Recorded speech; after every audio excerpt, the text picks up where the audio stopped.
حضرت امام علی رضی اللہ تعالی عنہ کی خدمت میں ایک شخص آ کے کہنے لگا، یا علی رضی اللہ تعالی عنہ، ہر جانور کے منہ میں زبان ہوتی ہے لیکن مچھلی کے منہ میں زبان کیوں نہیں ہے؟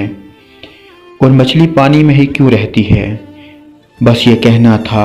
تو حضرت امام علی رضی اللہ تعالی عنہ نے فرمایا، اے شخص، یاد رکھنا، اللہ نے مچھلی کے منہ میں زبان بھی دی تھی اور اس کو یہ طاقت بھی دی تھی کہ وہ خشکی پر چل سکے، لیکن افسوس اس نے خود پر ہی ظلم کیا۔ وہ کہنے لگا، یا علی رضی اللہ تعالی عنہ، کون سا ظلم؟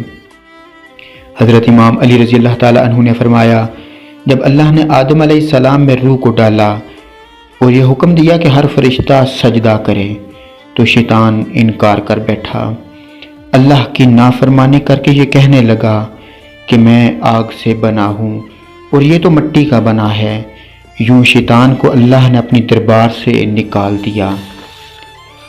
شیطان انسان سے حسد اور نفرت کے ساتھ چیخنے لگا اور ہر کسی کو بتانے لگا کہ انسان زمین پر ظلم کرے گا۔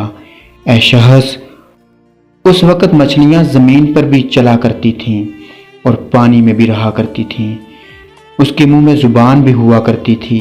شیطان نے سب سے پہلے مچھلیوں کو بھٹکایا اور یہ کہا کہ انسان جب زمین پر آئے گا وہ اپنا پیٹ بھرنے کے لیے تمہیں زندہ اپنے خنجر سے کاٹے گا۔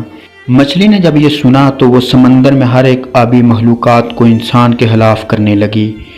تو یوں اللہ نے مچھلی کے منہ سے زبان کو غائب کر کے اس کے منہ میں وبال پیدا کر دیا اور یہ حکم نافذ کیا کہ کوئی بھی انسان تمہیں زندہ نہیں کاٹے گا، بلکہ تمہاری حد قدرت نے پانی میں ہی رکھ دی ہے۔